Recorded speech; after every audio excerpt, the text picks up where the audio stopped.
Assalamualaikum warahmatullahi wabarakatuh. Perkenalkan, nama saya Intan dengan NIM 2403010086 dari Fakultas Keguruan dan Ilmu Pendidikan Universitas Maritim Raja Ali Haji. Halo semuanya, hari ini saya akan membahas materi tentang ketepatan dalam menjelaskan ruang lingkup etnolinguistik. Apa sih ruang lingkup etnolinguistik itu? Yuk ikuti saya dalam menjelaskan pengertiannya.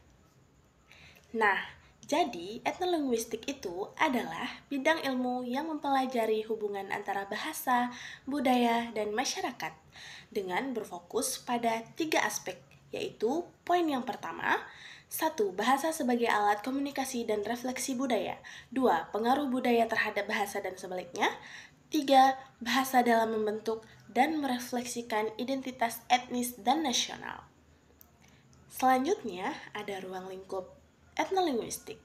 Ruang lingkup etnolinguistik merupakan bidang studi yang menarik dan yang menjembatani bahasa dan budaya. Bidang ini mengkaji bagaimana bahasa digunakan dalam konteks sosial budaya tertentu, serta bagaimana bahasa itu sendiri dipengaruhi oleh budayanya. Dan tercangkup 5 aspek, yaitu analisis bahasa dalam konteks budaya, etnolinguistik, mempelajari bagaimana bahasa digunakan dalam berbagai konteks sosial budaya, seperti dalam ritual, upacara, interaksi sosial, dan komunikasi antar kelompok. Poin yang kedua, hubungan bahasa dan identitas. Etnolinguistik juga mengkaji bagaimana bahasa berperan dalam membentuk identitas kelompok, baik identitas etnis, suku, maupun regional. Poin yang ketiga, variasi bahasa. Etnolinguistik mempelajari variasi bahasa yang terjadi di dalam suatu kelompok masyarakat, seperti dialek, sosialek, dan register. Perubahan bahasa. Etnolinguistik bagaimana bahasa perubahan seiring dengan budaya sosial. Nah, yang keempat, perubahan bahasa. Etnolinguistik juga meneliti bagaimana bahasa berubah seiring dengan perubahan budaya dan sosial. Yang terakhir, yang kelima, hubungan bahasa dan kebudayaan material. Etnolinguistik juga dapat mengkaji hubungan antara bahasa dan kebudayaan material, seperti arsitektur, pakaian, dan alat-alat tradisional. Lalu ada etnolinguistik dengan berbagai aspek ilmu lain. Etnolinguistik memiliki hubungan erat dengan beberapa disiplin ilmu lain, seperti pertama ada antropologi. Etnolinguistik merupakan bagian dari antropologi budaya yang mempelajari budaya manusia dalam berbagai aspek. Yang kedua, ada linguistik. Etnolinguistik menggunakan teori dalam metode linguistik untuk menganalisis bahasa dalam konteks budaya. Yang ketiga, ada etnolinguistik yang mempelajari bagaimana bahasa digunakan dalam konteks sosial seperti interaksi sosial dan stratifikasi sosial.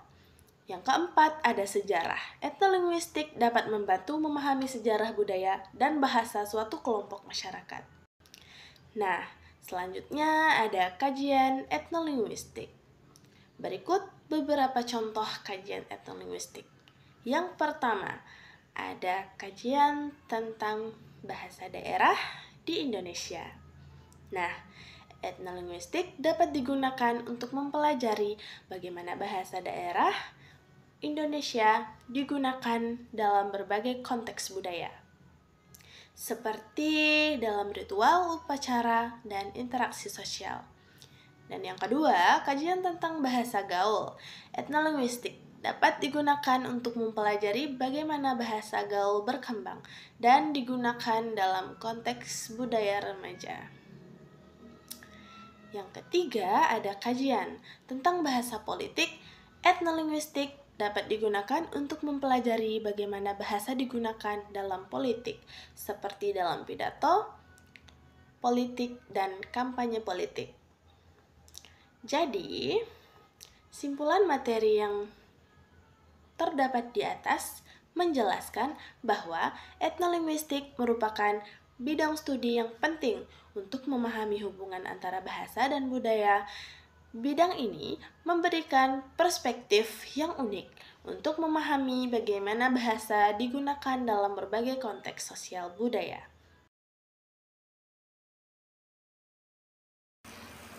Nah, gimana guys? Semoga video ini bermanfaat ya buat kalian. Jangan lupa like, comment, and subscribe ya. Sampai ketemu di video selanjutnya. Bye-bye.